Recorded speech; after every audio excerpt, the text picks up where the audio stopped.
How's it going? What we're doing, this is Brad here. This is one of the first customers, or the first customer to have the QR code advanced board specs data sheet. It's kind of a lengthy name. We'll probably change the name of that. Anyways, sitting here with Brad, and what we have is, this is my program for his board that just got completed. And what's on his board, and you're going to see it in a little bit, is a digital QR code. I used to call the dynamic German QR code. And one of the unique things about it is we can create the content and control what that QR code does. And so me and Brad just spent about 10 minutes, and I worked with him, and he got to choose what kind of content went on his board, and I made a custom file for him. So what I'll do is just kind of show you what it's going to look like. So this is the file that me and Brad just made, and what I just did was I just uploaded this to the QR code. So we're going to cut, and then we're going to start this video again, and we're going to test it out and see if it works, and show you how it works. All right, thanks for checking this out. Okay, how's it going? We're about to kind of do a live demo of the QR code graphic that I just uploaded to Brad's board. Again, he's the first customer to have this happen, and we're doing a test phase of feeling it out right now. So if we want to zoom in here, what Brad has on his board is a unique QR code that is individual to his board, and it has a file number on it. So if he ever wants to change anything on it, he would need to give me this file number, and I could change that remotely. And so what me and Brad just did earlier was we created a custom information for him, and what we're going to do is demonstrate how this works.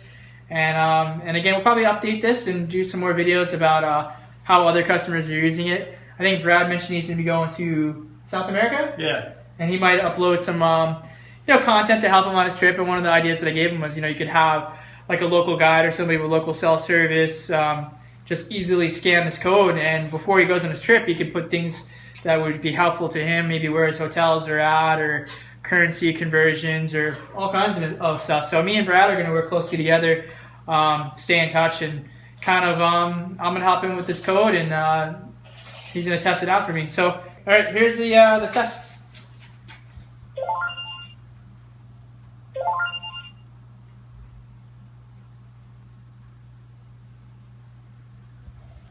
So what you would see is if you had your cell phone, you would just bring up this file, and so it's got information about his board on there, information you wouldn't normally have, but is really useful to shapers. And it's really kind of good to know what type of blank was used, what type of density, what was the rocker of your blank, what was the glassing. I have on there as a note to me that we have Kevlar vector nut on the deck, so as a shaper I could stay in touch with Brad and say, hey, how's that holding up? Brad made a little minor adjustments to his board, so for me, now I know, and he knows too, that hey, we brought the rocker down to 4 1/8. A lot of guys, they have no idea these dimensions. The tail rocker, again, super important, 2 5/16. Something that I talked to Brad about was, hey, if somebody stole your board, and it was a he said, she said type of situation, your board would basically be locked up into evidence. And you wouldn't really be able to get your board back until you were able to prove that it was yours. Something like this, you could say, yeah, not only is it on there that it's registered to me, here's my ID, I'm Brad Smith, that board is registered to me, and you're more likely be able to get your property back, your board back. There's some interesting information, which is, again, we can edit it, but where the board was cut out, North Shore.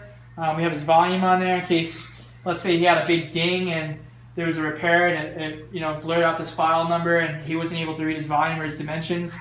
If 30% of the QR code is damaged or covered, you could still use it. It's still usable. That's another unique factor. And then Brad put his contact info on there. We've got his email on there and a phone number on there. Brad might change his phone number, so we might update that for him later on, which is no problem. But something I said too, a scenario I gave is if somebody ran into you and got a good picture of you, you could just have them scan your board, and if they didn't speak very good English, you could just kind of point to your email and tell them to email you and explain, email me pictures. There's just a lot of different things you could do with it, but Brad is going to be the first one to test this out and let us know how cool it is. Sounds good. What do you think of this whole idea? Well, I'm interested to see how much we can put on there and how I use it. And yeah, kind of with it. Pretty unique, yeah. Cool. Well, thank you again for coming by, and I really appreciate your custom order, and thanks for checking us out.